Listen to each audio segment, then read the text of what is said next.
Assalamualaikum warahmatullahi wabarakatuh. Selamat Waalaikumsalam. sore dan selamat datang di Asogi seri ke-49. Apa saja kutanya Himpunan Onkologi Ginekologi Indonesia. Asogi merupakan webinar online series yang diselenggarakan oleh Hogi dan menjadi wadah diskusi seputar permasalahan dan kasus-kasus terkait onkologi ginekologi. Alhamdulillah senang sekali rasanya seperti biasanya setiap hari Rabu sore saya Dr. Hoirunisa bisa menemani Anda semua tentunya bersama Asogi. Dan kami aturkan terima kasih untuk para rekan sejawat dokter, SPOG, ginekolog onkologi, serta para guru besar yang telah meluangkan waktunya dan secara konsisten mengikuti seri Asogi dari minggu ke minggunya. Sore hari ini selama 60 menit ke depan kami akan hadirkan diskusi interaktif yang santai bersama para narasumber yang tentunya pakar di bidangnya. Dan untuk seluruh peserta yang hadir akan mendapatkan sertifikat ber-SKPID dan kehadiran peserta akan tercatat secara otomatis melalui sistem Zoom. Selama acara kami harapkan kepada seluruh peserta untuk dapat berpartisipasi aktif dengan cara mengajukan pertanyaan secara langsung kepada narasumber dengan menekan tombol raise hand terlebih dahulu atau dapat menuliskan pertanyaannya di kolom Q&A yang telah kami sediakan. Dan sebelum kita memulai diskusi sore hari ini, izinkan saya memperkenalkan dua orang narasumber kita yang sudah siap berbagi pengalaman bersama kita. Yang pertama yaitu Dr. Heru Priyanto, spesialis obstetri ginekologi subspesialis onkologi. Beliau adalah konsultan onkologi ginekologi dari Fakultas Kedokteran Universitas 11 Maret Surakarta. Selamat sore, Dr. Heru. Mic-nya belum keluar, Terheru. Masih. Selamat sore, Assalamualaikum. Waalaikumsalam. Dan narasumber kita yang kedua yaitu Dr. Andi Dharma Putra, spesialis obstetri ginekologi subspesialis onkologi. Beliau adalah konsultan onkologi ginekologi dari Fakultas Kedokteran Universitas Indonesia Jakarta. Selamat sore, Dr. Andi Dharma. Selamat sore. Dan diskusi kita sore hari ini akan dipandu oleh moderator kita yaitu Profesor Dr. Yudi Mulyana Hidayah, spesialis obstetri ginekologi subspesialis onkologi DEMAS. Beliau selaku konsultan onkologi ginekologi dari Fakultas Kedokteran Unpad Bandung dan sekaligus Ketua Umum PP POGI. Namun dalam hal ini sementara akan digantikan oleh Dr. Heru Priyanto. Berbicara mengenai kanker ginekologi, pemeriksaan USG menjadi salah satu modalitas penunjang yang sederhana, mudah, dan non-invasif yang bisa dilakukan dalam melakukan penegakan diagnosis. Selain tentunya dari anamnesis dan pemeriksaan fisik. Topik bahasan kita pada sore hari ini adalah mengenai bagaimanakah peranan USG pada kanker ginekologi. Tentunya nanti ada panduan dan tips pemeriksaan dengan USG pada kanker ginekologi yang bisa didiskusikan sore hari ini bersama para pakarnya. Namun sebelum kita memulai diskusi, kami akan mengundang Ketua Hogi untuk memberikan sambutan sekaligus membuka acara Ashogi pada sore hari ini. Kepada Dr. Brahmana Askandar, spesialis obstetri ginekologi subspesialis onkologi, kami persilahkan. Assalamualaikum warahmatullahi wabarakatuh. Selamat sore. Yang saya hormati Dr. Heru Priyanto, yang saya hormati Dr. Andi Dharma Putra, kemudian Bu Sekjen Hogi yang awal acara ini minggu ke minggu, Dr. Tovan, kemudian Dr. Koirunisa, Dr. Birama sebagai host yang mempersiapkan acara ini luar biasa karena multi center nih. Jadi acara ini multi center. Jadi yang berbicara narsumnya ada seluruh Indonesia. Nah, topik pada sore hari ini mudah-mudahan bermanfaat karena cocok dengan kondisi Indonesia. Kalau USG insya Allah sudah ada di mana-mana ya USG ya, tetapi MRI, apalagi PET CT scan kan belum tentu tersedia di tempat masing-masing tempat kerja kita, kota yang tempat kita tinggali.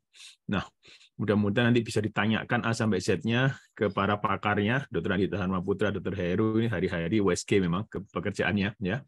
Nah, nanti saya harap tetap setia mengikuti acara Ashogi setiap hari Rabu 15.30 dan nanti mulai bulan depan Ashoginya itu ada sesi video session. Jadi satu kali Ashoginya itu video isinya itu ya.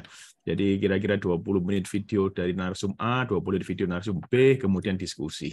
Jadi diselingi dengan video. Mudah-mudahan nanti ke depan bisa macam-macam video bisa kita lihat. Demikian dari saya. Terima kasih sekali lagi untuk para peserta yang meluangkan waktu pada sore hari ini. Sehat selalu semua. Wassalamualaikum warahmatullahi wabarakatuh. Waalaikumsalam warahmatullahi wabarakatuh. Terima kasih Dr. Brahmana. Baiklah, saya tidak akan berlama-lama lagi. Segera kita akan memulai diskusi kita pada sore hari ini yang akan dipandukan oleh Dr. Heru Prianto, spesialis obstetrik ginekologi, subspesialis onkologi. Monggo Dr. Heru, kami persilahkan. Terima kasih Dr. Nisa. Assalamualaikum warahmatullahi wabarakatuh. Selamat sore sejawat sekalian, mungkin dari seluruh Indonesia. Berbahagia sekali hari ini kita bisa bertemu kembali pada acara ASHOGI yang sudah ke-49. Hari ini akan ada dua pembicara, Dr. Andi Dharmaputra, seorang expert.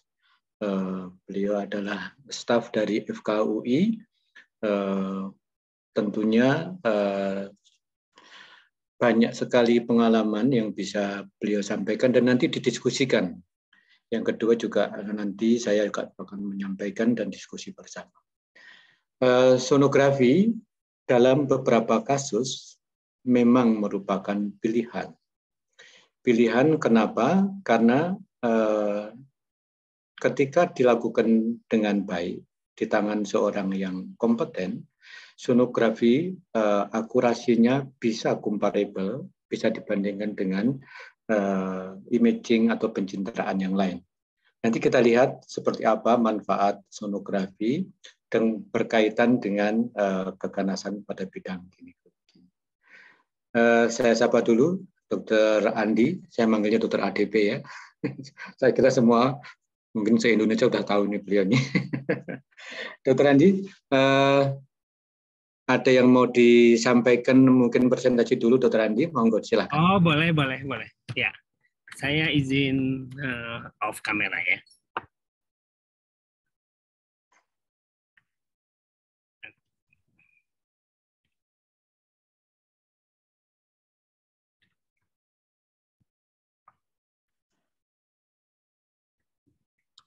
Oke, terima kasih Dr. Heru, mudah-mudahan terdengar ya.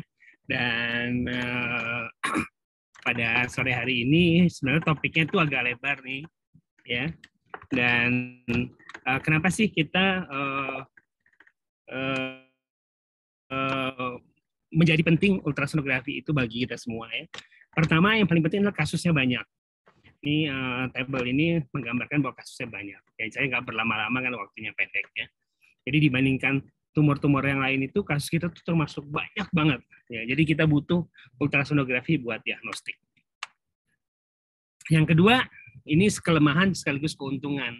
Tadi Dr. Brahmana sudah menyampaikan bahwa jika dikerjakan oleh orang yang pengalaman ya dan mempunyai ilmu yang cukup, maka ultrasonografi saja sudah cukup untuk menegakkan diagnosis secara primer ya untuk kanker ginekologi.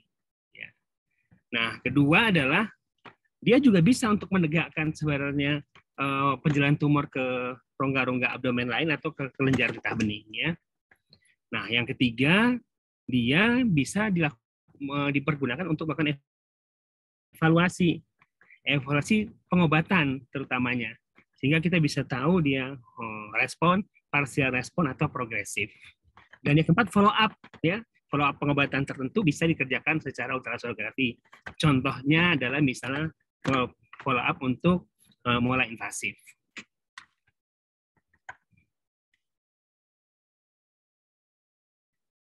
Nah, ada beberapa macam metode yang bisa digunakan untuk membantu kita untuk menentukan diagnosis suatu kelainan. Biasanya yang kita sebut sebagai morfologi. Jadi morfologi itu nanti hubungannya dengan perubahan biomolekuler. Ya, misalnya kenapa sih suatu organ jadi kistik, kenapa sih dia jadi nekrosis ya. Nah, tetapi itu aja nggak mudah. Maka untuk hal-hal tertentu ada sistem scoring. Itu yang kita atau sistem baku standar yang itu yang kita kenal sebagai kalau pada ginekologi paling penting itu IOTA, IETA, dan MUSA. Jadi 3 macam itu silakan nanti dilihat. Ini contohnya ya, melakukan evaluasi operasi. Ya, jadi bisa misalnya kita habis operasi, kemudian kita lihat urinnya sedikit. Ya, 1 hari yang lalu saya baru mendapatkan urinoma. Ya, jadi rongga perutnya penuh dengan urin. Nah, saya mendapatkan dengan cara begini nih. Jadi saya ultrasonografi transvaginal, saya lihat harusnya jet sign-nya kiri kanan. Maksudnya jet sign itu adalah semburan urin di kandung kencing. Nah, setelah saya perhatikan, yang keluar cuma kiri saja, ya kan? Yang kanan tidak pernah keluar. Dan ada asites di yang kemungkinan adalah urin. Nah, kalau dia terjahit terikat juga bisa enggak. Cuman kalau terjahit atau terikat, dia menjadi hidronefrosis. Nah, ini nggak ada hidronefrosis, tetapi urinnya banyak banget. Difungsi dalam 24 jam keluar lagi, 24 jam keluar lagi. Ya. Nah, ini saya cepat-cepat aja untuk 3 kanker utama, itu untuk kanker serviks contohnya. Kita bisa pergunakan untuk mengukur besar lesi atau besar tumor, ya, dan itu akurasinya sama seperti MRI. Untuk kanker endometrium, ya, ini kita bisa mengukur tebalnya, karena tebalnya terutama pada menopause berkorelasi dengan kemungkinan keganasan. Contohnya begini, cut off-nya kan 4,5, di bawah 4,5 mm hampir nggak ada keganasan atau sangat kecil. 4,5 sampai 12 mm itu kita sebut hiperplasia endometrium. 12 sampai 25 mm itu kita sebut suspek adenokarsinoma endometrium. Dan di atas 25 mm sangat berkorelasi dengan adenokarsinoma. Kalau ditambah tanda-tanda lain seperti color score, ya, atau vascular pattern, dia menjadi langsung bisa menjadi adenokarsinoma. Ya. Ini contoh endometrium, ya. Ini contoh bagaimana pengukurannya. Jadi mungkin nanti bisa didiskusikan, ya. Nah, ini contoh penggunaan ultrasonografi dalam fase yang lebih canggih. Kita bisa melihat pembuluh darah di dalam atau di luar tumor, ya. Ini pada sel endometrium. Ini contohnya, ya. Oke. Nah, saya skip ini untuk yang kedua. Nih saya kasih contoh cuma 3 aja, ya. Jadi untuk kanker ovarium, ya, kanker ovarium itu sebenarnya mudah. Ovarium itu yang jinak adalah yang semuanya kistik, nggak ada bagian padatnya, atau semuanya padat. Ya, kecuali kondisi tertentu, ya. Padat pada usia menjelang menopause, ya, hati-hati, ya. Tapi semuanya padat itu berkorelasi dengan fibroma atau mioma uteri, ya. Tapi mioma uteri kan di uterus. Dan yang berkorelasi sama ganas itu adalah yang ada padatnya, karena padat itu mengambil komponen 60% dari prediksi keganasan. Ya, jadi ini simple. Nanti kita bicarakan kalau ada pertanyaan. Pada miom juga bisa, ya. Miomosarkoma. Ini pada miom, ya, saya skip saja. Nah, ini satu lagi pada serviks, ya. Nah, pada serviks itu hitam putih saja kadang-kadang agak sulit pada lesi kecil. Tapi kalau kita bantu dengan Doppler sedikit, kita bisa melihat bahwa terjadi hipervaskularisasi pada daerah serviks, dan kalau kita bandingkan sebelahnya, kita mulai bisa bagaimana cara mengukur lesinya. Dan kalau diradiasi, pembuluh darah ini menjadi hilang. Ya, jadi itu bisa juga dipakai sebagai salah satu cara evaluasi. Ini contohnya, ya. Dan ini contohnya juga, ya. Dan saking bagusnya ultrasonografi itu, bahkan kita bisa melihat penjalarannya ke kelenjar getah bening, ya. Jadi kita bisa lihat stadiumnya tadi, dan pembuluh darah yang sesungguhnya normal pada cervicitis. Saya kira ini saja slide saya pertama, Dr. Heru. Nanti slide-slide-nya saya cadangkan buat menjawab pertanyaan teman sejawat sekalian kalau ada pertanyaan. Silakan, Dr. Heru. Terima kasih, Dr. Randi. Jadi paparan singkat untuk memancing, untuk menginisiasi nanti sejawat sekalian berdiskusi bersama kami. Saya izin share screen yang saya siapkan. Presentasi saya adalah khusus tentang bagaimana mengambil manfaat sonografi sebagai panduan atau memprediksi kemungkinan kesulitan durante operasi. Sahabat sekalian, kavum pelvis itu adalah muara dari berbagai tumor, baik yang benigna maupun maligna. Kemudian, salah satu manfaat yang harus kita ambil ketika melakukan sonografi adalah bagaimana hasil sonografi itu bisa untuk memandu kita dalam melakukan tindakan. Minimal merencanakan apa yang lebih aman, lebih baik buat pasien. Secara umum, ketika kita melakukan sonografi, itu langkah pertama adalah mengkonfirmasi apakah massa di suatu pelvis itu benar-benar ada. Kenapa demikian? Kadang-kadang misalnya begini, ada pseudokis, hanya tumpukan cairan karena perlekatan. Ketika dipotong secara horizontal seperti massa 10 cm, tapi ketika dipotong secara longitudinal ternyata hanya tebalnya hanya 1 cm. Jadi konfirmasi dulu. Yang kedua adalah deskripsi. Besarnya, volume, apakah ada jaringan yang padat dan sebagainya. Yang ketiga yang kadang-kadang dilupakan adalah mencoba mencari ini dari mana ini, dari uterus, ovarium kanan atau kiri dan sebagainya. Nah, yang keempat yang berkaitan dengan sesi sore hari ini adalah survei dari abnormalitas yang berkaitan dengan malignansi. Jadi secondary survey of malignancy namanya. Yaitu sepertinya adanya misalnya ASI-tes, ada lesi metastasi dan sebagainya. Metastasis dan sebagainya. Kemudian ini adalah beberapa parameter yang berkaitan dengan kemungkinan risiko malignansi. Nanti kita diskusikan, saya hanya berbicara yang di luar masanya, yaitu adanya ASI-tes, kemudian adanya pleural effusion, terutama sebelah kanan. Yang ketiga adalah adanya tanda-tanda metastasis, dan yang keempat, ini adalah seperti ditutur Andi, kalau ada massa, ada bagian padat lebih dari 3 cm, dan ada septum tebalnya lebih dari 3 mili, itu adalah suatu parameter yang mengarah pada malignansi. Lanjutkan. Kemudian langkah selanjutnya yang harus dicari seorang sonologis adalah adakah metastase di peritoneum. Kemudian adakah bendungan di saluran urinarinya. Jadi ada nggak hidronefrosis. Kemudian apakah membesar kelenjar getah beningnya. Kemudian apakah ada metastasis di lebar maupun di lien, dan apakah memang ada efusi pleura atau ASI-tes. Memang skill untuk menentukan ini memang termasuk di kelompok USG menengah atau di advance. Tapi sebenarnya ada beberapa pemeriksaan yang sederhana sekali, bagaimana melihat ginjal dan sebagainya. Yang kita lihat, ini contoh. Ini adalah dinding abdomen. Kita sering lupa menghafalkan lapisan dinding abdomen. Jadi misalnya ada kutis, subkutis, ada fascia, ada otot, ada peritoneum. Ini sebenarnya jelas. Nah, ini contohnya yang saya bagaimana menggunakan sonografi untuk memprediksi kesulitan. Ini ada gambar. Nah, dinding abdomennya, abdominal wall-nya berubah. Ternyata ketika dibuka, implan di intraperitoneal. Nah, seperti ini.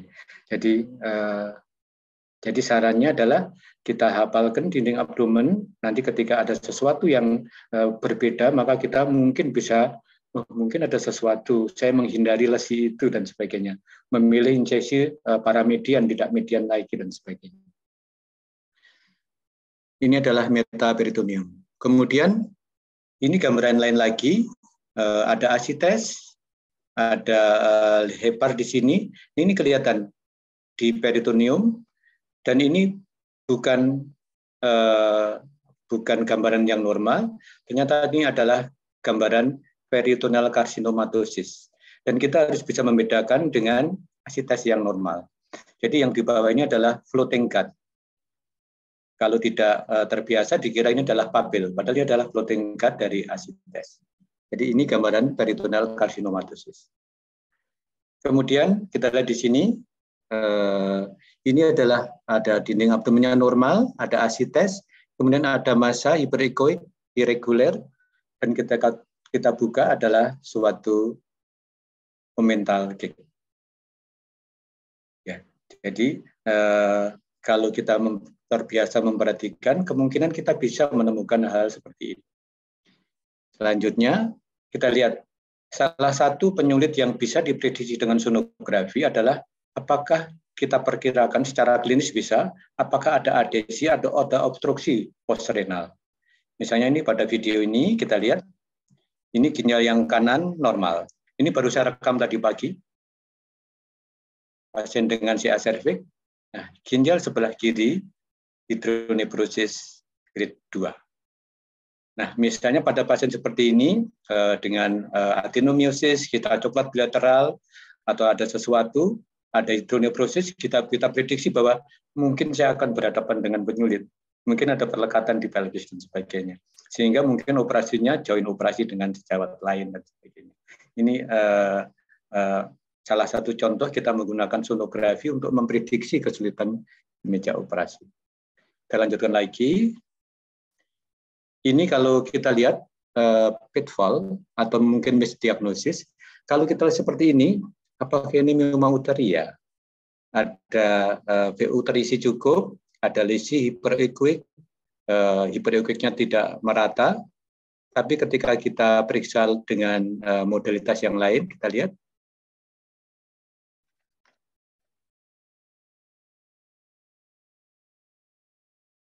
Ya, ternyata ini adalah lesi bulgy dari CA cervix. Jadi ini adalah uterusnya, tinggal kecil. Ini adalah lesi bulgy. Tadi kita ukurnya 6,7 cm. Kita lihat didapatkan neovaskularisasi. Baru minggu yang lalu saya mendapatkan pasien kiriman dengan dikira mioma uteri, sejawat yang memeriksa tidak sempat melakukan vaginal touche, dilakukan operasi, ternyata lesinya di cervix. Jadi mungkin Dr. Tovan, Dr. Brahmana, Dr. ADP beberapa kali pasti menemukan kasus seperti ini. Saya lanjutkan. Ini kita lihat hampir sama kasusnya. Nah, kita lihat ternyata ini adalah lebih advance lagi. Jadi sepertinya kalau kita tidak teliti adalah masa sulit, tapi ternyata adalah suatu CA cervix yang sudah invasi ke buli-buli. Jadi salah satu message-nya adalah walaupun sejawat sekalian sibuk sekali, pasiennya antri panjang dan sebagainya, jangan pernah lupakan untuk melakukan vaginal touche. Kita lanjutkan. Salah satu yang bisa dilakukan lagi, ini sering saya lakukan adalah intraoperatif sonografi. Jadi USG yang kita gunakan bersamaan dengan operasi, saat operasi. Jadi pada kasus apa? Misalnya pada kasus adenomyosis, di mana lesinya dan sebagainya. Pada kasus misalnya abdominal pregnancy, pada misalnya ekstraksi IUD yang sulit, atau misalnya kita melakukan evakuasi mola pada mola yang besar dan sebagainya, apakah ada sisanya, apakah sengaja ditinggalkan, mungkin sonografi bisa membantu. Jadi kita sebut intraoperatif sonografi. Biasanya selangnya ini saya lilit dengan duk steril ya. Dan probe-nya saya lapisi dengan handscoon steril, diaplikasikan dengan jelly. Jadi gambarnya cukup tajam.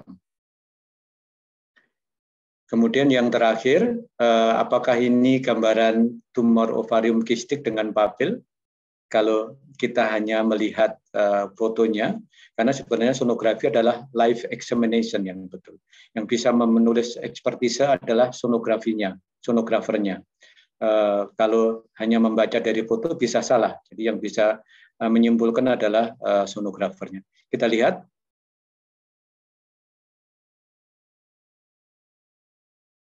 Ini ternyata kok bergerak-gerak. Ini kasus dengan PTG, hampir dilakukan kuretase. Ternyata ketika kita lakukan color Doppler, flow imaging, semua yang kelihatan kistik itu adalah pembuluh darah. Bayangkan kalau kita lakukan kuretase, pasien bisa perforasi dan mungkin kita harus operasi emergensi. Ya, kita lihat. Ini adalah sama tadi. Kesannya adalah suatu hal yang berbeda, ternyata yang lesikistik itu adalah suatu vaskuler. Jadi demikian pesan yang dibawa untuk sahabat sekalian adalah ini adalah beberapa contoh kasus, maka kita harus mempelajari teorinya, dan memang kita harus memikirkan saat melakukan pemeriksaan, sengaja mencari, kemudian ditemukan karakteristiknya, kita analisis, dan kita tentukan diagnosis dan planning operasinya. Demikian sejawat sekalian, terima kasih perhatiannya. Sekarang kita lanjutkan dengan diskusi. Mari dari sejawat sekalian kalau mau mengajukan pertanyaan langsung atau lewat chat, Dr. Nisa.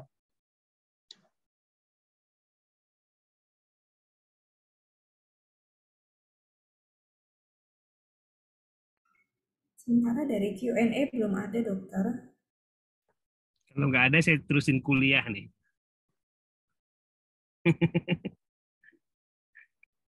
Sejawat sekalian bisa mengajukan kasus, mungkin pernah menemukan suatu Boleh bertanya, saya bertanya saya. gambaran sonografi tertentu yang membuat misdiagnosis, atau mungkin menanyakan diskusi terkait bagaimana melakukan scoring IOTA, IETA, dan sebagainya.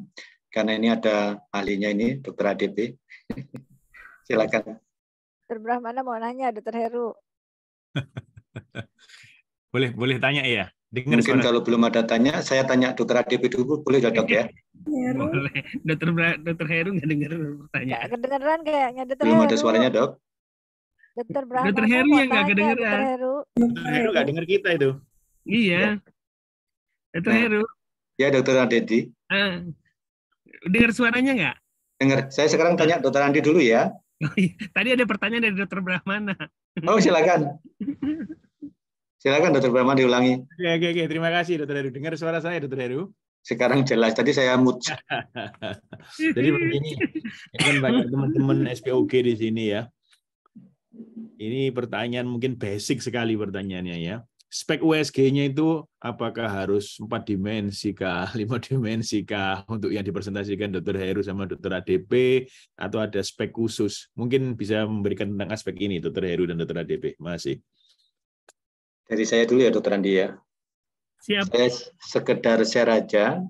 Sampai sekarang di salah satu poli saya itu masih menggunakan USG Fukuda Denshi yang saya beli tahun 2002 dan tetap saya gunakan. Artinya masih ada juga tempatnya menggunakan USG 2 dimensi dan black and white. Gitu. Artinya untuk keperluan penegaan diagnosis memang beberapa kasus memerlukan misalnya tambahan pemeriksaan spektra analisis dari color Doppler dan sebagainya, tapi berbeda dengan sejawat mungkin dari Veto, kita masih tetap bisa menggunakan USG 2 dimensi. Jadi yang sederhana tetap bisa melakukan. Berbagai parameter bisa tetap kita temukan dengan USG 2 dimensi. Dr. ADP, monggo. Ya, terima kasih. Jadi ini menjadi isu pada semua pertubahan ultrasonografi yang mana kita butuhkan. Jadi kalau kita lihat ada USG yang resolusinya rendah, tapi speknya banyak. Dia bisa 3D, tapi bisa Doppler juga dengan berbagai macam mode ya. Ada yang disebut mode yang dia bisa melihat pembuluh darah sampai kecil-kecil ya. Tapi kalau kita lihat secara keilmuan, kita lihat sistem scoring contohnya.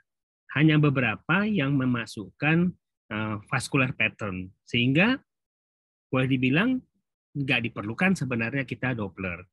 Nah, kalau kita lihat literaturnya juga bahwa Doppler itu tidak banyak pemakaiannya. Contohnya pada prediksi keganasan endometrium pada usia menopause. Yang paling diutamakan adalah tebelnya. Karena tebelnya yang berkorelasi. Ya, kemudian misalnya pada prediksi keganasan pada ovarium juga kan, yang dibutuhkan adalah yang mengambil porsi paling banyak itu adalah bagian padatnya.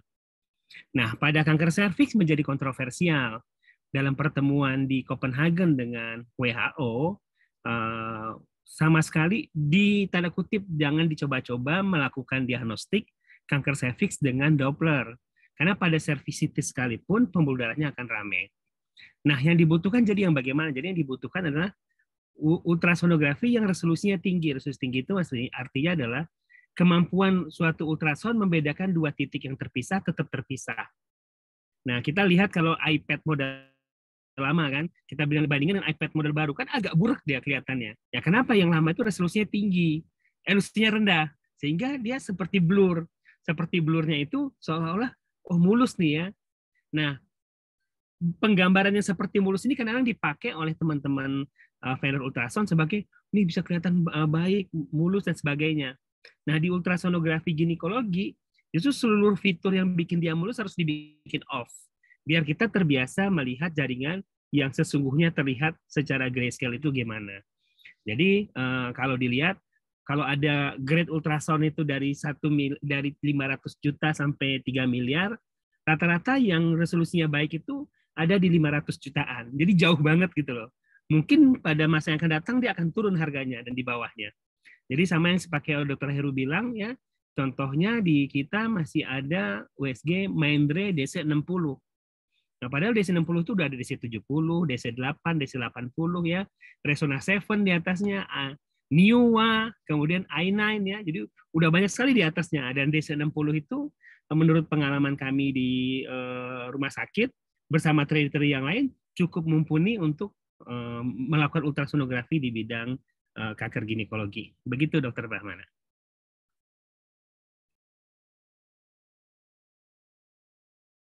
Terima kasih.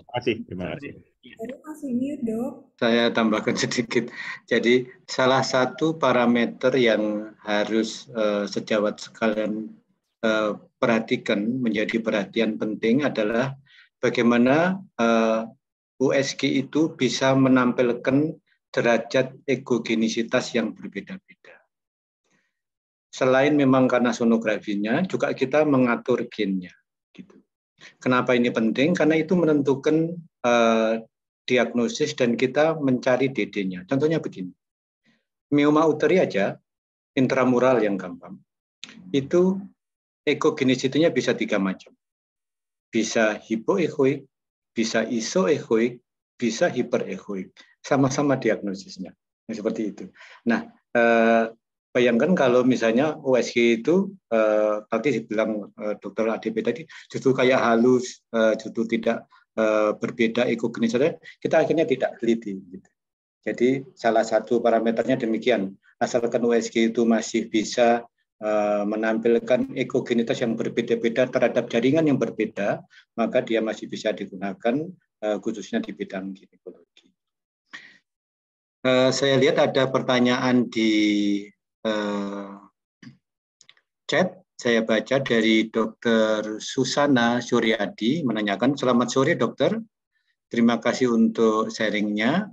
Izin menanyakan untuk pemeriksaan Doppler, sebaiknya pengaturan PRF. PRF itu adalah pulse repetition frequency.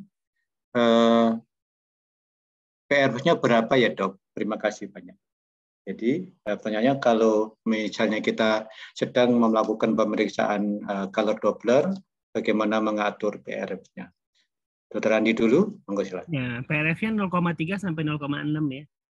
Ya diatur ya, jangan sampai PRF terlalu rendah sehingga nanti dia semua seolah-olah banyak pembuluh darah atau sebaliknya. Jadi tolong diatur. Dan WMF-nya rendah juga. Ya, jadi salah satu cara lain ketika tadi sudah disebut angkanya Dr. Andi adalah kita mengatur tombol PRF-nya itu dengan melihat hasilnya di layar. Ketika kita menggerakkan probe saja, kemudian seperti rame, maka itu terlalu tinggi. Begitu. Yang kedua adalah kita memakai acuan. Contohnya begini, pada IETA International Endometrium Tumor Analysis, itu tingkat vaskuler di endometrium itu dibagi 4. Color score 1, CS1, CS2, 3, dan 4. Kalau skor 1, CS1 itu tidak ada gambaran vaskularisasi di myometrium. Sehingga kalau di setting awalnya, misalnya ditampilkan di myometriumnya, maka dia harusnya tidak ada gambaran vaskularisasi. Jadi selain diatur dengan angkanya, dicoba dengan digerakkan probe-nya, tapi juga kita bisa memakai acuan. Acuannya adalah dengan men-setting bahwa uterus normal, myometrium normal itu color score-nya 1. Sejawat sekalian bisa melihat di internet atau di YouTube color score 1 itu seperti apa. Jadi tidak ada vaskularisasi.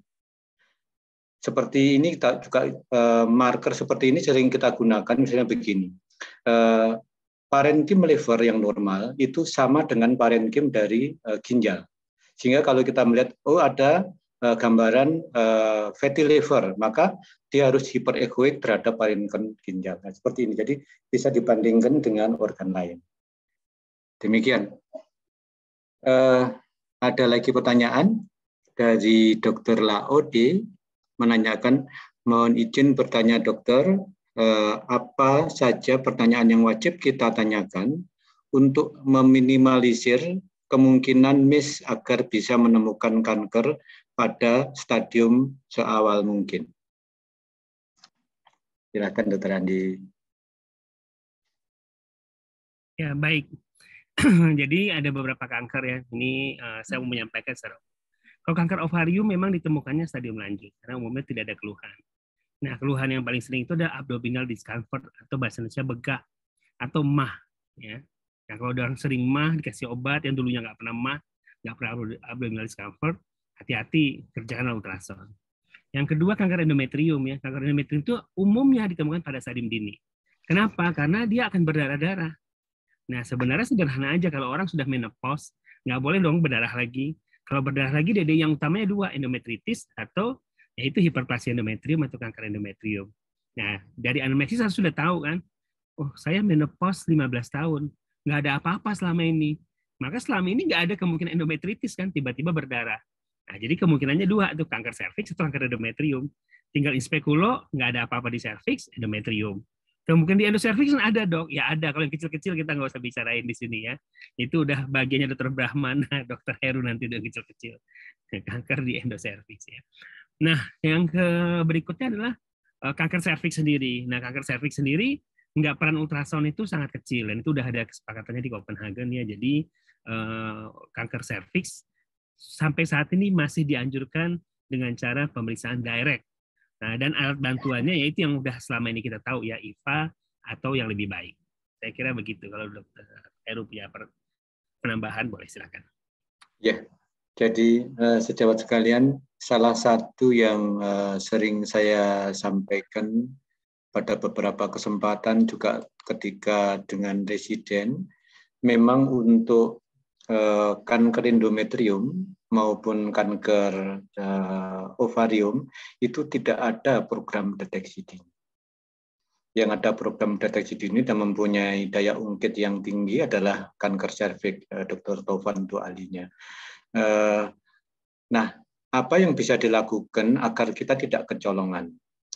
Nah, yang saya sarankan adalah lakukan screening dengan sengaja, mencari men-scan ovarium pada pemeriksaan lainnya. Misalnya begini, orang datang mau lepas IUD, pasang lepas IUD, maka sengaja lihat ovarium. Orang datang dengan AUP, maka betul-betul diperiksa endometrial thickness-nya. Tidak cukup dengan transabdominal, harus dengan transvaginal. Artinya begitu. Jadi manfaatkan peluang-peluang bertemu dengan pasien untuk dengan sengaja mencari bisa menemukan mungkin tanda awal atau apa dari 2 keganasan itu. Kalau kanker serviks kan jelas, tapi kanker endometrium dan ovarium itu yang sering miss. Tahu-tahu kita sudah pada kondisi advanced stage. Mungkin demikian. Kita lihat belum ada lagi pertanyaan, silakan sejawat sekalian menanyakan apa saja sesuai dengan judulnya. Jadi boleh meramaikan, Dr. Heru. Boleh Ya. meramaikan sambil nunggu pertanyaan. Silakan, Ya, Dr. Brahmana. sebenarnya saya juga mau meramaikan nih. Jadi begini. Dr. Brahmana dulu. Kadang-kadang kita itu kan ada alat canggih ya, terutama di kota-kota besar, MRI lah, PET, CT scan berapa slice lah, mau PET CT scan ya. Tapi kita jangan melupakan pemeriksaan basic. Pengalaman itu beberapa kali MRI itu curiga ganas. Ternyata kalau kita USG ya gambaran kista coklat gitu, kista coklat yang bersepta kan ya banyak begitu ya. Nah, kalau kita bahkan misalnya kista coklat lebih sangat mudah identifikasi, bahkan ibaratnya dari jauh saja bisa kita tahu ini kista coklat ini. Mau dia ini bersepta, mau ada bentukan clottingnya di dalam dan lain-lain pasti kita tahu. Nah, begitu disodori gambar MRI, bingung kita ini curiga ganas. Kita lihat USG tiap hari, lihat MRI nggak secanggih radiologi begitu. Jadi artinya saya cuman message-nya pemeriksaan dasar USG itu sangat-sangat vital. Kadang-kadang contohnya kista coklat itu yang kadang-kadang diduga ganas kalau dari MRI, apalagi yang bersekat-sekat begitu. Makasih, Dr. Heru. Makasih. Ya, terima kasih, Dr. Brahmana. Jadi sejawat sekali memang demikian ya. Kalau kita melihat, saya membandingkan beberapa skor dari keganasan ovarium, misalnya memakai skor rumah, atau kita memakai skor yang lain, kurcak atau apa, atau RMI. Nah, kita lihat bahwa parameter yang pertama adalah dari anamnesis, apakah dia menopause atau tidak. Yang kedua, parameter yang lain adalah laboratorium, kadar dari tumor marker. Tapi ternyata dari berbagai skor itu, yang paling banyak digunakan adalah gambaran dari sonografinya. Dengan demikian apa? Memang sonografi adalah yang paling peka, paling tinggi akurasinya untuk memprediksi malignansi pada ovarium. Dan akhirnya juga pada endometrium. Jadi dari situ saja kelihatan. Dari skor-skor yang sudah diteliti di berbagai jurnal dan sebagainya, yang paling banyak digunakan adalah parameter dari sonografi. Saya kira demikian ya, Dr. Andia, setuju ya? Ya, ada pertanyaan dari sejawat kita, Dr. Muhammad Freddy Chandra Sitebu. Izin bertanya, Dok. Yang pertama, bagaimana trik USG menentukan posisi kanan maupun kiri pada kanker ovarium yang mengalami rotasi kontralateral? Yang pertama, Dr. Andi. Yang kedua, bagaimana tips membedakan gambaran USG kista ginjal ukuran besar di cavum pelvis dibanding kista ovarium suspek malignanti? Ya, silakan Dr. Andi. Iya, jadi kalau saya sering menyampaikan pada teman-teman trainee, untuk melihat ovarium dimulai dari potongan transversal. Jadi kita tidak mulai dari potongan longitudinal pada transvaginal, nggak bisa lihat apa-apa kecuali endometrium. Potongan transversal kita akan melihat endometriumnya terpotong transversal, pipih sesuai potongan dari uterusnya. Nah, tinggal kita ngikutin. Kalau uterusnya sedikit rotasi, misalnya miring begini, tentu endometriumnya akan miring begini, naik nanjak ke atas ya. Nah, pada ultrasonografi ada kesepakatan. Kalau ini screen, yang di kanan screen itu adalah kiri. Yang saya kira itu bukan hal baru ya. Yang di kiri adalah kanan dari pasiennya. Itu pada potongan transversal. Pada potongan longitudinal, yang kiri adalah kranial, yang kanan adalah kaudal. Sisanya ventral sama dorsal. Itu pada potongan transversal maupun longitudinal sama. Jadi itu yang paling penting dahulu diperhatikan. Dari sana, kalau kita misalnya susah, nggak menemukan tanda-tanda ovarium, pada potongan transversal kita bisa menelusuri ovari propriumnya sampai ketemu ovariumnya. Mudah banget, nanti coba di klinik ya. Nah, kemudian tuh pertanyaan kedua, bagaimana tips membedakan gambaran ultrasonografi kista ginjal ukuran besar? 1 hari yang lalu saya juga baru dapat nih, kista ginjal 24 cm, ya kan? Nah, pemeriksaannya sederhana sebenarnya. Kenapa kita wajib menemukan ovarium? Dulu ovarium itu kalau tidak kelihatan dianggap normal. Saya merasakan sendiri waktu zaman dulu. Nggak kelihatan, normal tuh ovariumnya. Begini nih, ternyata belakang hari udah nggak boleh. Ovarium harus kelihatan. Nah, kalau nggak kelihatan, lihat ginjalnya. Kalau ginjalnya 1, mungkin ovariumnya juga 1. kelainannya kongenital. Lihat juga bagian dari uterusnya, ada uterus unicolisnya atau segala macam ya, mungkin memang ovariumnya satu. Tapi kalau nggak harus kelihatan, kemungkinan nggak kelihatannya kecil banget. Dari literatur sekitar 1:2000 lah kemungkinan nggak kelihatannya, karena rancu atau terlalu kecil ya, misalnya di usia menopause susah memang, tapi di usia reproduksi harus. Nah, jadi dengan kita menemukan kedua ovarium, lesi sudah bisa dipastikan di luar dari uterus dan ovarium. Sederhana sebenarnya. Terus yang kedua, ini yang susah yang kedua. Perhatikan benar masanya. Pada lesi kistik pada ginjal, ya, itu umumnya masa padatnya di tengah. Ya, sesuai dengan gambaran ginjalnya di tengah agak eksentrik. Sisanya kistiknya di kelilingnya. Ya, karena kenapa begitu? Karena di bagian tengah itu ada ureter. Seringkali walaupun kisahnya 24 cm, kayak kemarin saya ketemu, masih berfungsi. Kenapa saya bilang masih berfungsi? Pasiennya cuma punya satu ginjal. Ginjal kanan dulu diangkat sama dokter urologi karena kiste multikistik ginjal juga. Dan sekarang ginjal kiri 24 cm multikistik juga. Dan pasiennya masih keluar urin. Jadi surprise sekali tuh. 1 hari yang lalu baru saya periksa. Dan diperhatikan memang sesuai dengan literatur, lokasinya itu lebih eksentrik bagian padatnya. Kira-kira itu trik yang pernah saya baca dan saya punya pengalaman itu. Mungkin kalau ada teman sejawat lain silakan menambahkan. Dr. Andi tadi yang jawaban pertama, masanya besar dan diharapkan menemukan ovariumnya. Menemukan ovarium itu, Dr. Andi menggunakan transabdominal atau transvaginal, Dr. Andi? Iya. Jadi kalau kita perlu masa besar, nah biasanya kan pada tumor ovarium yang primer unilateral. Kalau bilateral umumnya kan metastasis ya dari organ lain. Nah, pekerjaan saya pertama adalah melihat mana ovarium yang ditemukan. Yang kiri apa yang kanan, ya kan? Kalau kita sudah menemukan yang salah satunya, sekarang pekerjaan rumitnya coba yang tadi besar ada hubungan nggak dengan ovari propriumnya. Nah, itu manipulasinya adalah dengan mendorong masanya dari perut dan melihat hubungannya dengan USG transvaginal. Ya, saya ingin menambahkan satu lagi yang sering setiap hari salah. Ya, tadi pagi juga teman-teman dari saya jadi narasumber di radiologi tadi pagi. CT scan tidak bisa mengkonfirmasi pemeriksaan pelvis, apalagi kalau kelainannya kecil. Ya, itu seringkali itu salah tuh. Ya, jadi memang nggak bisa, dia nggak bisa mengevaluasi endometrium, ada miom yang kecil-kecil, ovarium yang kecil, ya itu agak sulit. Jadi tolong teman sejawat kalau nggak melihat kelainan atau susah melihat, nggak mengerti kelainan di ginekologinya, jangan konfirmasinya ke CT scan. Nanti kalau radiolognya pinter, bawahnya jadi saran MRI.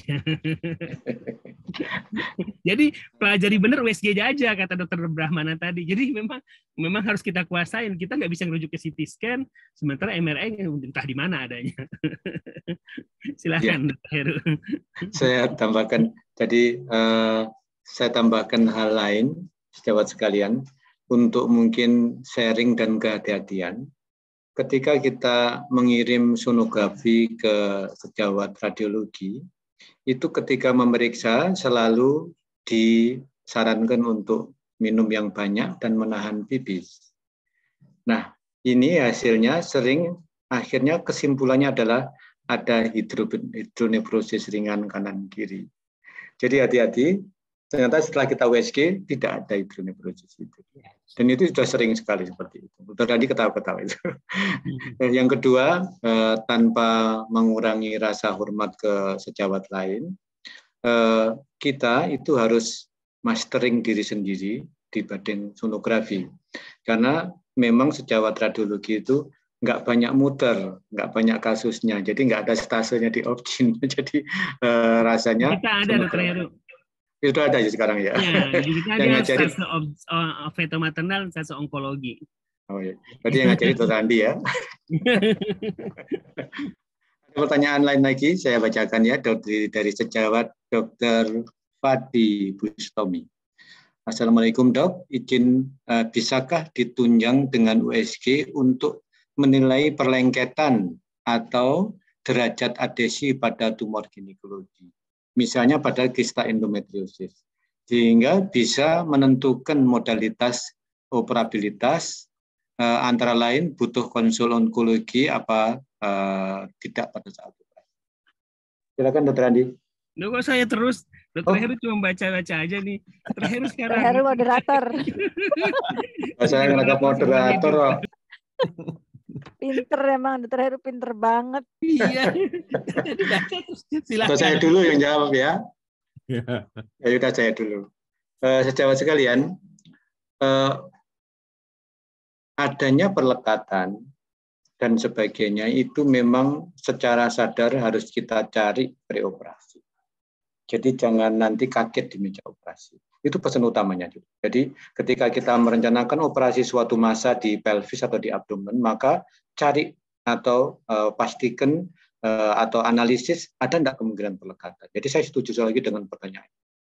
Yang kedua, kalau tadi sudah saya sampaikan bagaimana sonografi bisa untuk guidance.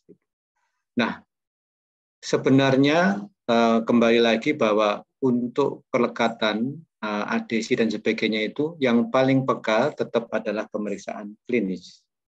Jadi pemeriksaan palpasi abdomen, bimanual examination, dan rectal touche. Tolong dicatat. Jadi setiap kali saya melakukan operasi ginekologi, saya tidak pernah tidak melakukan rectal touche. Karena pemeriksaan dari vaginal touche itu parameter yang dicari berbeda dengan ketika kita rectal touche. Jadi jawaban pertama adalah bahwa untuk menilai perlekatan maka pemeriksaan yang paling penting adalah pemeriksaan klinis. Nah, kalau dengan sonografi apakah ada gambaran hiperechoik, apakah ada gambaran misalnya invasi tertentu dari suatu lesi ke struktur jaringan yang lain, memang bisa, tapi kelihatannya hal ini mungkin memerlukan banyak sekali pengalaman untuk melihat. Kalau toh misalnya bisa memprediksi misalnya, oke, ada gambaran endometriosis yang di pelvis dengan gambaran kissing endometriosis dan sebagainya. Mungkin itu bisa untuk memprediksi kemungkinan adesi. Tapi kalau gambaran berdasarkan densitasnya, ada densitas yang lebih tinggi pada titik tertentu, saya pribadi tidak melihat itu sebagai parameter untuk adesi. Silakan dilanjutkan, Dr. Andi. Iya, nambahin ultrasonografinya aja. Di ultrasound tuh ada namanya sliding testnya kayak gini nih, sebenarnya kelihatan ya. Jadi kalau kita ada probe di transvaginal ya, kemudian tangan saya kali bisa ya, kemudian organnya probe-nya kita dorong, maka yang organnya lebih melekat misalnya uterus ya, nah nanti uterus itu akan sliding terhadap usus. Nah misalnya kalau pada ovarium ya, transvaginal contohnya ya, kemudian kita taruh ovariumnya, yang kita takutnya kan dengan rektum ya, dengan usus bagian yang lain, ovarium kita tekan. Kalau dia sliding itu artinya satu gerakan bergerawanan dengan gerakan yang lain. Nah itu dia bebas perlekatan. Nah kita nggak bisa tes sliding itu satu titik. Ya kalau satu massa misal 5 cm ya mungkin 4-5 titik ya, sampingnya, depannya, atasnya pakai transabdominal. Baru kita bisa memastikan bahwa semuanya tidak ada perlekatan. Kita juga bisa menggunakan Doppler. Doppler misalnya kita sliding, maka waktu dia bergerak dia akan flare. Pas di tempat yang tidak melekatnya, dia akan ada garis hitam di situ. Ya, kelihatan banget bahwa flare-nya ke atas dan ke bawah, dan di situnya di atas satu garis. Itu juga bisa dipakai. Ya, dengan teknik sliding dengan Doppler. Cuman kan Doppler kan belum tentu semua punya. Ya, jadi dua trik itu bisa dipakai selain klinis yang Dr. Heru ya. Ya, terima kasih Dr. Andi. Saya lanjutkan pertanyaan karena yang utama dari kolom chat. Assalamualaikum dokter, saya ingin bertanya bagaimana melihat adanya keganasan endometrium stadium awal di mana pasien juga memiliki multiple myoma tanpa ada keluhan perdarahan pervaginam. Siklus haid normal, masih menstruasi. Terima kasih. Ya, atau Dr. Andi. Nih, mulai lagi. Oke, saya dulu ya. Iya. Sahabat sekalian, sekarang ini yang paling disarankan karena mudah diaplikasikan itu adalah IETA, International Endometrial Tumor Analysis. Nah, pada IETA ini ada beberapa gambaran dari sonografi yang bisa untuk memprediksi kemungkinan ada keganasan endometrium termasuk pada stadium awal. Yang pertama adalah saya belok sedikit. Yang pertama adalah untuk melihat deskripsi dari endometrium ini. Sejawat sekalian harus menggunakan transvaginal. Jadi transabdominal hanya bisa manfaat kalau dinding abdomennya tipis, VO-nya terisi cukup dan sebagainya. Tapi kalau enggak, selalu manfaatkan transvaginal. Nah, apa yang dilihat? Yang pertama adalah tetap endometrial thickness, ketebalan endometrium. Nah, tidak cukup dengan ketebalan endometrium. Yang kedua adalah regularity. Jadi, apakah tepi dari endometrium itu regular atau tidak? Nah, regular ini bisa dilihat dengan USG biasa, artinya dengan 2 dimensi, dengan black and white. Apakah ada invasi atau gambaran dari endometrium ke myometrium? Kalau sudah terbiasa, akan bisa melihat itu. Nah, kemudian yang lain lagi di ETA adalah apakah ada cairan di antara 2 lapisan endometrium. Jadi adanya cairan, apakah itu cairan misalnya bekuan darah atau apa, itu juga satu parameter yang diperhatikan di ETA. Nah, yang terakhir baru menggunakan color Doppler. Jadi color Doppler bisa melihat apakah ada neovaskularisasi atau hipervaskularisasi di endometrium yang mengarah ke myometrium.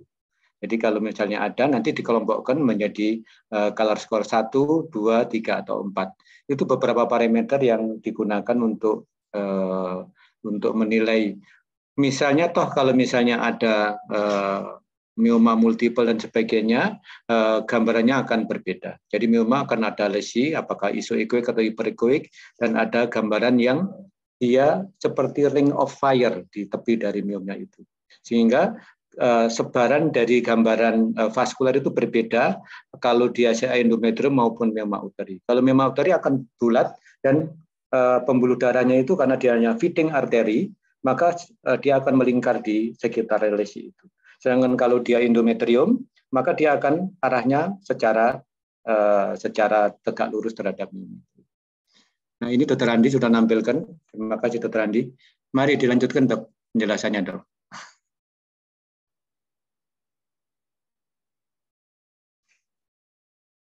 Ya, ini saya mau menampilkan bantuin Dr. Heru sebenarnya, biar jelasnya lebih jelas. Ya, jadi pekerjaan pertama yang paling rumit itu adalah membedakan densitas organ. Itu adalah yang paling rumit yang harus kita kerjakan. Bahkan kalau saya berpindah ultrason aja, saya kadang-kadang kagok. Ya, misalnya dari satu jenis saja, misalnya dari S8 atau S10 ke versi E, itu densitas organnya itu bisa beda banget. Apalagi ganti merek, misal dari mohon maaf saya sebut aja dari GE Voluson ke Philips itu jauh banget bedanya. Ya, itu kalau kita punya beli Philips, belajar benar. Oh, untuk normal myometriumnya begini nih modelnya. Nah, kita hafal benar kan. Nah, kemudian kita mempelajari bagaimana densitas dari endometriumnya. Ya, jadi ekogenesitasnya kita bisa pasti benar bahwa ini adalah endometrium. Nah, kalau setelah itu kita melakukan polanya. Ini adalah salah satu yang diterangkan Dr. Heru adalah pola di mana sering menyangka bahwa ini adalah kanker endometrium padahal myoma uteri submucosa. Ya, itu tadi Dr. Heru udah jelasin. Saya kira itu saja kan waktu kita udah habis. Ya, jadi terima kasih Dr. Andi untuk semua diskusinya, juga Dr. Brahmana, Dr. Tovan. Karena kelihatannya waktunya habis, saya kembalikan ke Dr. Nisa. Silakan Dokter. Baik, terima kasih Dr. Heru. Terima kasih semuanya kami ucapkan kepada para narasumber dan moderator kita sore hari ini, Dr. Heru, Dr. Andi Dharma, Dr. Brahmana, Dr. Tovan. Luar biasa sekali paparan dari para narasumber kita sore ini, dan modalitas USG pada kanker ginekologi ternyata tidak hanya dilakukan untuk penegakan diagnosis, tapi juga bisa untuk mendeteksi kemungkinan penyulit dan komplikasi pada operasi, metastasi, dan penyebaran tumor dengan cukup baik. Dan keakuratan hasil pemeriksaan USG ini sangat dipengaruhi oleh resolusi gambar dan tentunya judgement dari sonografernya, karena USG merupakan pemeriksaan live examination ya. Baiklah, dengan berakhirnya diskusi kita sore hari ini, sampailah kita di akhir acara. Semoga materi sore ini membawa banyak manfaat dalam aplikasi klinis kita. Dan kami ucapkan terima kasih atas perhatian dan atensi semua peserta ASOGI. Mohon maaf apabila terdapat hal yang kurang berkenan selama acara. Jangan lupa untuk kembali mengikuti seri ASOGI ke-50 dengan tema manajemen hasil tes HPV positif pada hari Rabu tanggal 7 Desember 2022 pukul 15.30 waktu Indonesia bagian Barat.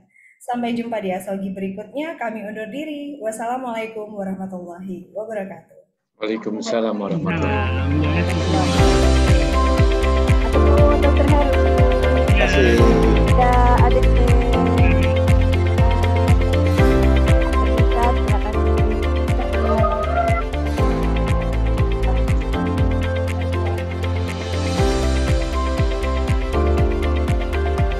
sekali Dokter Heru. Alhamdulillah, makasih sama-sama. Semoga manfaat. Insya Allah pasti manfaat. Saya jentif ya. Ya, tadi saya mau tanya tapi kehabisan waktu. Assalamualaikum. Waalaikumsalam warahmatullahi wabarakatuh.